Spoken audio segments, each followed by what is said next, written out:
or interact with students of physiotherapy.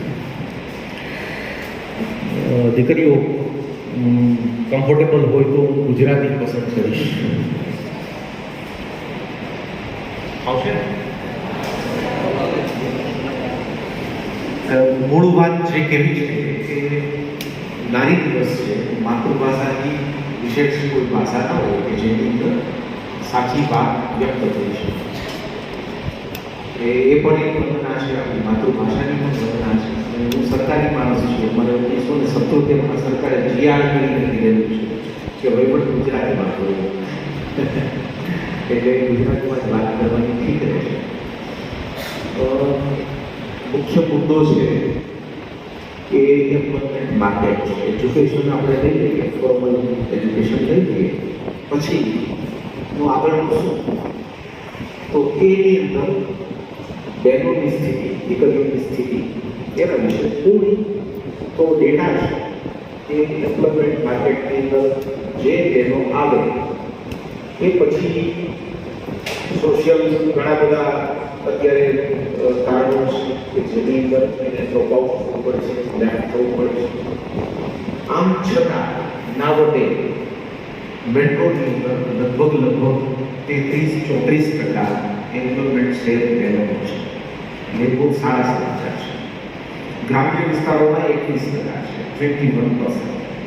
ત્યાં બધા એમ સમજે કે સોશિયલ સિક્યોરિટીની કોઈ જરૂરત નથી. તમને ખ્યાલ છે સોશિયલ સિક્યુરિટી વિશે, સામાજિક સુરક્ષા વિશે? તો એ છે કે બે એવી આવકથી ચાલે નથી કે ઘરમાં એક વ્યક્તિ કમાય અને 5-7 જણા ખાય. આ જમાનો બદલી ગયો છે. હવે મેટ્રોની અંદર તો બાર્ગેનિંગ સોશિયલ સિક્યુરિટીમાં થાય છે, કોઈ સેલેરી નથી પૂછતો. કેટલા જણા કમાય છે, કેટલા વર્કિંગમાં છે, કેટલા જણા ઘરથી બહાર કરીને કંઈક લઈ આવે છે, આના ઉપર આખું ચાલે છે. આપણે જાણીએ છીએ કે સરકારનું ક્ષેત્ર તો સીમિત હોય, બાકી બધું કોર્પોરેટ છે. કોર્પોરેટ વર્લ્ડની અંદર તો સેલેરી જમ્પ, સેલેરી કટ, આ બધા ફેક્ટર્સ આવતા હોય. તો આ સંજોગોમાં આપણું એક સ્થાન નિશ્ચિત બને અને સોશિયલ સિક્યુરિટી આપણે ઘરને પ્રોવાઈડ કરી શકીએ, એના માટે મહિલાઓ, બહેનોનું એમ્પાવરમેન્ટ અને એમ્પ્લોયમેન્ટ બે જરૂરી છે. એમ્પાવરમેન્ટ ખોટો શબ્દ વાપરવામાં આવે છે. એકચ્યુઅલી રૂમીએ કહ્યું છે, light of God is the let. Rumi બહુ વિખ્યાત કરે છે, વાક્ય છે કે પ્રભુનો પ્રકાશનું કિરણ એ નારી શક્તિ છે. અને આપણા દેશની અંદર પહેલેથી પૂજા કરવામાં આવે છે, પૂજવામાં આવતા નથી. એકચ્યુઅલી પૂજા કરવામાં આવે છે, ખાલી બોલવા કાઢે. હું તો એવું માનું છું કે રોજ સવારે સૂર્યનારાયણ ઉગે, પહેલું કિરણ પડે એને આપણે શું કહીએ છીએ? ઉષા. શું કહીએ છીએ? ઉષા. એ ઉષા પડે એટલે શું થાય? તો કે જીવન બેઠું થાય, જીવન પ્રવૃત્ત બને, બધા કામે હોય. તો જેના આગળથી જીવન પ્રવૃત્ત થતું હોય, બરાબર છે, એને એમ્પાવર કરવાનું હોય. કારણ કે life itself is empowered by feminine power. This is their Usha. આપણા વેદની અંદર પણ કહેવામાં આવ્યું છે, ઉપનિષદોમાં પણ એનું દાન થયું છે. એ તમારી શક્તિ છે. મૂળ મુદ્દો છે કે આનાથી આપણે અજાણ થોડા રહીએ છીએ, અથવા આપણે રિસ્ટ્રિક્ટ કરીએ છીએ આપણને કે એ તરફ કેમ જવું. એક છે ને સાયકોલોજી હોય, જનરલ. એ સાયકોલોજીની બહાર ઘણું બધું હોય, બિયોન્ડ ધેટ. પણ એ બિયોન્ડ આપણે જતા નથી. એટલે આજે મારે તમારા મનની અંદર બેશક આ બીજ જ વાવવા છે કે you are never think yourself a wicket. You are already omnipotent. સર્વશક્તિશાળી છે. અને in the world each and every creature is potent, powerful. એ એકદમ સક્ષમ છે. તકલીફ એ છે કે એને આ બધી નાની નાની બાબતો કરડે છે, રોકે છે. જે રોકે એમ હોય એને સ્વીકારી લેવાનું, એટલે એની પાકમાં આપણને ખબર પડે. કારણ કે જ્યાં સુધી સ્વીકારીએ નહીં જે રોકે છે એને, એ ફેક્ટરને સ્વીકારીએ નહીં ત્યાં સુધી એની સાથે ઝઘડો ચાલુ રહેશે અને એના પછી એને બિયોન્ડ આપણે જોઈ નહીં શકીએ. એટલે જે આવરણ છે એને સ્વીકારી લેવાનું. આ રોકે છે, આ મુદ્દાઓ આપણને રોકે છે પ્રગતિ કરતા. એને સ્વીકારી લીધા પછી તરત આગળનો રસ્તો ખુલશે. નેક્સ્ટ સ્ટેપ ઓપન થશે, ડોર ઓપન થશે, જેનાથી ખ્યાલ આવશે કે આપણે ખરેખર જવાનું છે, પણ આ રોકે છે એ ભલે રહ્યું, એની સાથે સંઘર્ષ કરવાથી કોઈ મતલબ નથી. અને જે દેવી શક્તિ છે ને એના બધા પ્રકારની અંદર આ પણ એક આવે છે કે ખૂબ શાંતિથી એ સુમેળ સાધી અને આગળ વધે, ખૂબ શાંતિથી. અને એક છે ને બહુ સરસ ગુણ છે. બાકી બધા અમે મેલ તરીકે, જેન્ટ્સ તરીકે અમે કોઈને કહીએ તો પેલો માને ન માને એ ડાયલેમાં બોલે. અહીંયા તો ફ્રેન્ડ કહીએ એટલે છે, અમે ઘરમાં અનુભવ કરીએ છીએ. હા, ફેકલ્ટીઓ પણ પોતાના ઘરમાં અનુભવ કરાવતા જ હશે. એ બહુ પાવરફુલ છે, બહુ પાવરફુલ છે ફિમેનાઇન પાવર. અને એક દિવસ પૂરતું નથી. આ નિતાંત છે, એટર્નલ છે, શાશ્વત છે.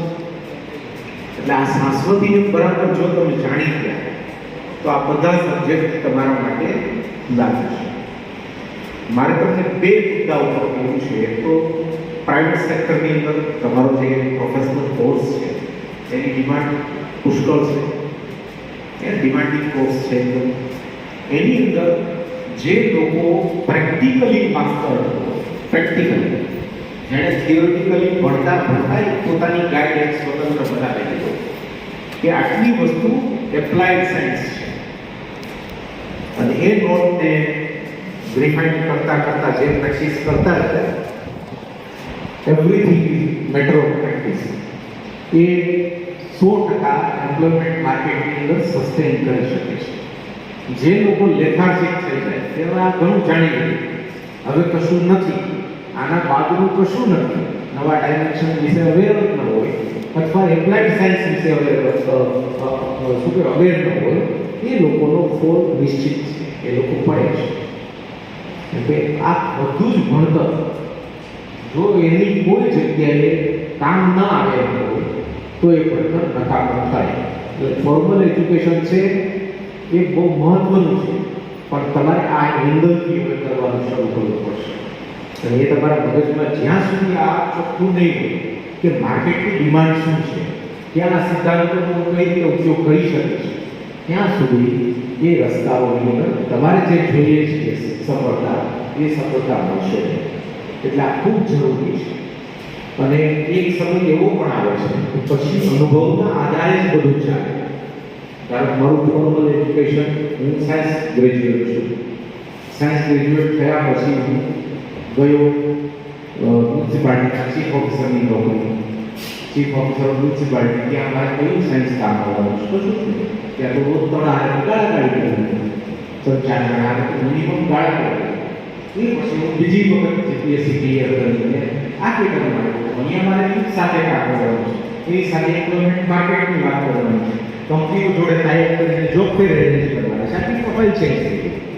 પણ એ એક ગટ્સ આવી કે મારે કઈ વસ્તુ ક્યાં યુઝ કરવાની છે, કઈ વસ્તુનો ઉપયોગ મારે ક્યાં કરવાનો છે, એ મને સમજ આવી એટલે એ મેળવ્યું છે. ફોટો મોટું કરી દેવું છે. કારણ કે પછી તમારું મગજ છે ને એની અંદર આ બધું જથ્થાબંધ માહિતી પડે, એ જરૂર પડે ત્યારે પેલા સમગ્ર કામ આવે એટલે પેલા કરડિયામાં બહાર કાઢવાનું કે અહીંયા આ સ્ટેજ આ કાઢો સાફ બરાબર ચાલશે. એટલે આ તમારે ચોખ્ખા મેટ્રિક્સ બરાબર સમજી લેવું પડે અને એને ભેળવું પડે. એને એક વખત ભેળી લો તો પછી તમારી લાઈફ છે ઇઝી ગોઈંગ થઈ જાય. અને નેવર બાર્ગેન ફોર સેલેરી. હવે પીએફ, ઈએસઆઈ આના પર તમારું બાર્ગેનિંગ થવું જોઈએ કે મારી બચત કઈ રીતના થશે, મને કાંઈ હું આ કામ ન કરવા સક્ષમ રહું ત્યારે મને કયા બેનિફિટ્સ મળશે. આના ઉપર અત્યારે ચર્ચાઓ ચાલે છે. જે ઈપીએફઓ ઓર્ગેનાઇઝેશન છે પ્રાઇવેટ સેક્ટરનું સૌથી મોટી જે ઇન્સ્ટિટ્યુશન કહેવાય, જે એમ્પ્લોય પ્રોવિડન્ટ ફંડ ત્યાં મિનિમમ પેન્શન વધારવા માટે અત્યારે ચર્ચા ચાલે છે. બધા everybody is demanding social security. પહેલા 1000 રૂપિયાનું પેન્શન, અત્યારના સમયમાં 1000 રૂપિયા મહિને પેન્શન આપી શકાય? કઈ નથી. તો મિનિમમ પેન્શન 9000 કરી દો. જે સ્ટેટ ગવર્મેન્ટ ને સેન્ટ્રલ ગવર્મેન્ટ તો એ ઓલરેડી મળે છે. તો આ કરી તો આ ડિમાન્ડ શેના કારણે હતી? તો સોશિયલ સિક્યુરિટીની એક નીડ ઊભી થઈ અને એના કારણે એ ડિમાન્ડ તમારે પણ ફેસ કરવાનું આવશે. એટલે તમે બી રેડી ફોર. બીજું છે પ્રિપેરેશન સાથે કરો. ટાઈમ છે ને 2 કલાક આપણે એવી કાઢવી જોઈએ કે જેમાં આપણું એન્ગેજમેન્ટ થાય, આપણે કંઈક વધુ સારું શીખીએ.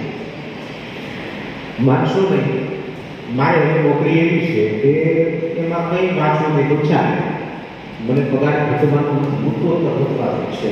સરકારમાં એક વખત અમે ટાઈમિંગ લઈ ગયા, લાંબા ગાળાની નિમણૂકનો હુકમ થઈ ગયો એટલે અમને કાઢવા હોય તો કેટલું બધું કરવું પડે. એ ઓલમોસ્ટ ઇમ્પોસિબલ છે, કારણ કે સરકાર કાઢે તો કોર્ટ કાઢે, રસ્તા છે, ડિબેટ છે.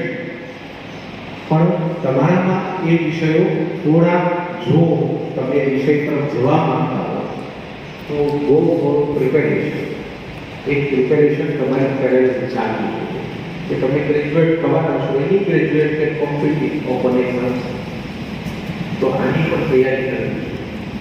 અને અત્યારે એટલું બધું હાથ કરવું છે કે માનશો નહીં, કદાચ કોઈ પ્રોફેશનલ ઇન્સ્ટિટ્યૂટની અંદર તમે એડમિશન ન લો તો ચાલે. એટલી ઇન્ફોર્મેશન ફ્રી ઓફ મળે છે. પણ you have to be choosing. તમારે પસંદગીનું એક ધોરણ નક્કી કરવું પડે અને એ ન કરો તો પછી ઘણું બધું કચોટો પડે છે કે જે વેસ્ટ ઓફ ટાઈમ છે. બરાબર છે, વેસ્ટ ઓફ ટાઈમ એનર્જી એ તરફ તો જવાનું નહીં આપણે. તો પસંદગી કેવી કરવી, એનો માઇન્ડસેટ કેવો હોવો જોઈએ, કોમ્પિટિટિવ માઇન્ડનો માઇન્ડસેટ શું છે, એ 2-4 ટિપ્સ તમને દેવાની છે. કે એક તો તમારે કયા ન્યૂઝ જોવાથી લાભ થાય, સાચી ઇન્ફોર્મેશન ક્યાંથી મળે, તો પહેલાં તમારે એ સ્ક્રુટિનાઇઝ કરવું પડે. બરાબર છે, જે પોપ્યુલર ચેનલ્સ છે એ જે ન્યૂઝ બ્રેક કરે છે ત્યાં બધું બ્રેકેબલ જ મળે છે. હા, ત્યારે કંઈ ડ્યુરેબલ વસ્તુ મળતી નથી. એટલે આપણે એવી કંઈક ચેનલ શોધવી પડશે વિચ ઇઝ સસ્ટેનેબલ, કે કંઈક કામ આવે એવી માહિતી મળે. એવી કેટલીક સિરીઝ આવી છે જે અલગ અલગ રાષ્ટ્રીય ચેનલો પર પ્રસારિત થઈ છે, યુટ્યુબ ઉપર અવેલેબલ છે. આપણે આપણે યુટ્યુબ જોતા જ હોઈએ છીએ. રોજ આપણે કલાક, 2 કલાક, 2 કલાક, ક્યારેક 8 કલાક સુધી એ ચાલતું હોય છે. બરાબર છે, એક્ઝિટ પોલ હતા તો મગજ આખો એક્ઝિટ થઈ જાય ત્યાં સુધી બધા એક્ઝિટ પોલ જોયા છે. 6-8 કલાક સુધી પકડ્યું છે. એના એક જિલ્લાની વાત કરે, પછી એક ક્લસ્ટરની વાત કરે, આમ કરી 6-6 કલાક સુધી ડિબેટ ચાલે.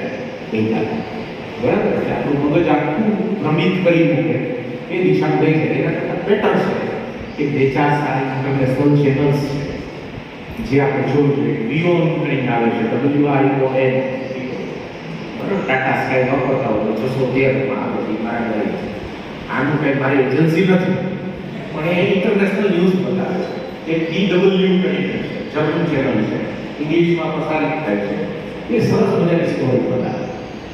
એ અડધી કલાકના એપિસોડ બતાવે. એટલા વન્ડરફુલ હોય કે આપણે કેટલું બધું એવી બધી મળે અને એક આપણી મગજ પર ખુલ્લું થાય કે આ બધું દેખાય છે કાળું થોડું બ્લેક એન્ડ વ્હાઇટ નથી. આમાં ઘણા બધા કલર છે. કોઈ એવો દેશ નથી કે જેની પર સમસ્યા ન હોય.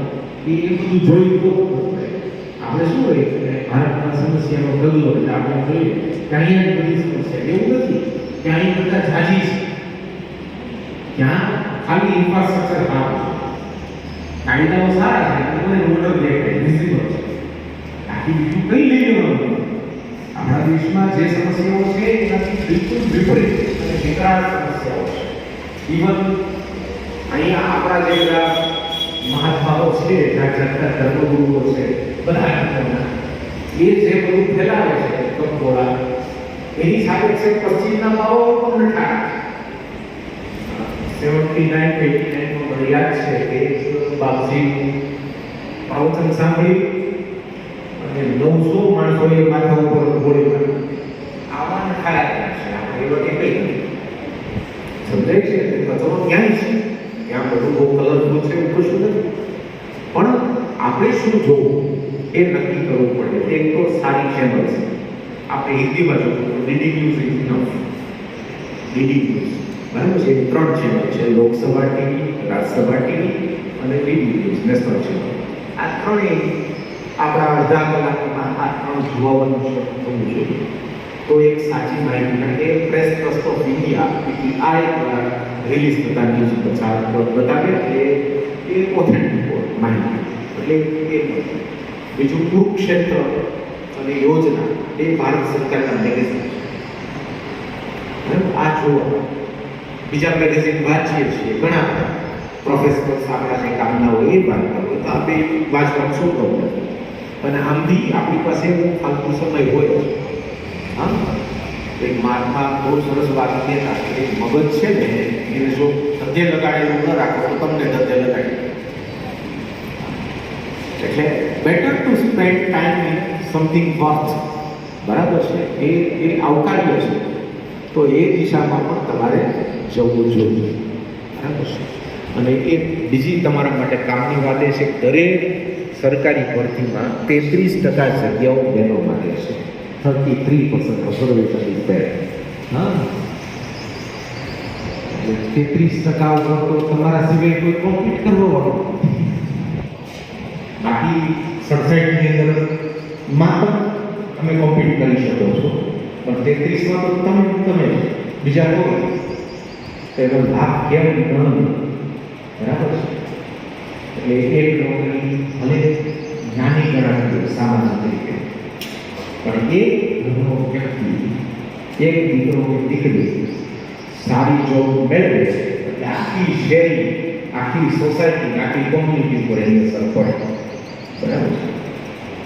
ન ઓળખતા હોય એ સમય વિકસાવવાનું આ તો સરસ છે, લાઈને ચડી ગયા.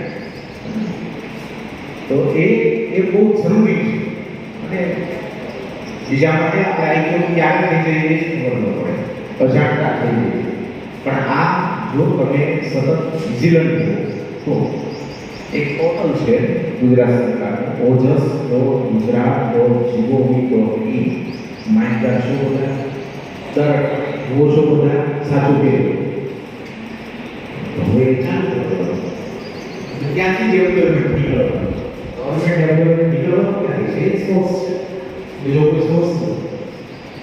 બરાબર. તો એ જોવાનું શરૂ કરી દો એટલે આપો બધું થઈ જાય. અને ઓજસ જોયા પછી કેટલીક વેબસાઇટ છે. અમારું ગુજરાત છે કે મારું ગુજરાત છે, બે સરસ વેબ પોર્ટલ છે. એના ઉપર ઢગલા મટીરિયલ પડેલું છે, પણ એમાં ઓથેન્ટિક મટીરિયલ સરકારી ઓબ્લિગેશન જે હોય એ પેપર સેટઅપ હોય, બેંક સેટ હોય, એના પ્રશ્નો ઉપર પ્રશ્ન થાય. બરાબર. કે આ પ્રશ્ન તમે કેમ સેટ કર્યો, એનો આ જવાબ ક્યાંથી લાયા, તો એ ક્યાંથી કે પોતાની સેફટી માટે શું કરશે એ ગવર્મેન્ટ ઓબ્લિગેશનમાં પડશે. લગભગ 80% પ્રશ્નો ગવર્મેન્ટ ઓબ્લિગેશનમાં ત્યાં એ 5માંથી 9 છોકરા પાંચમાંથી 9 સોશિયલ સાયન્સ, SS, ઇંગ્લિશ, બરાબર, મેથેમેટિક્સ, જનરલ સાયન્સ, આમાં અને એ રિફર કરવાની એવી મજા આવે મને પહોંચ્યા પછી ખૂબ મજા આવે. ક્યારેક મને સમજાતું હતું, ક્યારેક માથાનો દુખાવો, હવે એને રિફર કર્યું તો એક અલગ મજા આવે. એટલે આને એન્જોય કરવા, સરસથી વાંચવા, એ નોટ્સ તૈયાર કરવા, અને એને પછી જ્યારે આવી પરીક્ષા આપણી સામે આવે ત્યારે એને ત્યાં યુઝ કરવાનું. આવું બધું કરતા ઇમ્પોર્ટન્ટ હોય છે.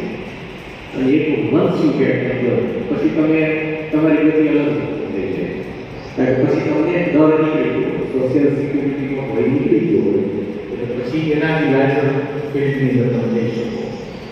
હું જુનાગઢમાં કંઈ કરતો ત્યારે તલાટીઓ તાલીમ ત્યાં છે, પંચાયત સેવા તાલીમ જુનાગઢમાં શશી ખાતે છે.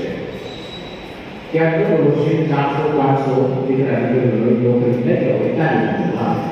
આ તાલીમમાંથી 12%થી 15% છોકરા છોકરીઓ તરત શિક્ષકો થઈ જતા હતા. એમાંથી કેટલાક ક્લાસરૂમ ઓફિસર, કેટલાક ક્લાસરૂમ ઓફિસર પણ થઈ ગયા ભરતી થયા તલાટીમાં એટલે એને ખબર પડી પગાર ચાલુ થઈ ગયું હવે શાંતિ છે ઘરે કોઈને નિર્ણય કરે નથી ઘરેથી પૈસા લેવાની જરૂર નથી એટલે એને બીજા વિષય ઉપર ધ્યાન આપ્યું અને એ પાસ થઈને આગળ વધી ગઈ બરાબર એક કોન્સ્ટિટ્યુશન પર સરસ મજાની સ્વરા ભાસ્કર નામની અભિનેત્રી પોતાનો સ્વર આપ્યો સ્વરાએ સ્વર આપ્યો અને એક સિરીઝ બની રાજસભા ટીવી એ યુટ્યુબ ઉપર અવેલેબલ છે જોજો તમે constitution of India by Swara Bhaskar બરાબર એ જોઈ લે બહુ સરસ 10 એપિસોડ છે 10 એ 10 તમને સમજાશે કે આપણા પૂર્વજોએ આ દેશને આવો કરવા માટે કેવું વિઝન વાપરેલું કેવી દિશા વાપરે એ લોકોનું ડેડિકેશન શું હતું એ આપણે ખ્યાલ વાકેફ થઈએ એટલે all this information is quite useful બરાબર અને તમારી પાસે એક ચાર્ટ હોવી જોઈએ you must have to fight for that useful and meaningless આની આ છે પસંદગીની તક ઈશ્વરે કોઈ એક તક માણસને આપેલી હોય તો એ પસંદગી છે આનાથી મોટું વરદાન કયું ગણું ઈશ્વર કોઈ એમ કે પ્રભુએ અમારું કરી શું દીધું તો પસંદગીની તક આપી આનાથી વધારે શું આપે તમે પસંદ કરી શકો you can select your path your way આનાથી મોટી કોઈ આશીર્વાદ પ્રભુના હોઈ ન શકે એટલે જ્યાં પસંદગીની તક હોય તો ઉપયોગ કરજો અને આજનો જે વિશેષ દિવસ છે આમ તો રોજ એક વિશેષ દિવસ છે એમાં શંકરાચાર્ય મહારાજની નાનકડી શુદ્ધિથી મારી વાત પૂરી કરીશ તમને કોઈ પ્રશ્ન હોય આ સંબંધે તો એના માટે હું તક આપીશ કે 5 મિનિટ તમે પછી પૂછવો તો પૂછી શકો છો અને આજે મને ખ્યાલ છે સમય મારે મર્યાદા છે એટલે 4 મિનિટ વાત કરવાની છે પણ આવું ક્યારે જરૂર પડશે તો ફરીથી આવીશું અને અમારો ધંધો જ આ છે ખાસ કરું દીકરા દીકરીઓને કેમ પ્લેટફોર્મ આપવું એ જ વિચારવું એ જ કરવું શંકરાચાર્ય મહારાજની ઉક્તિ એવી છે કે માં ભગવતી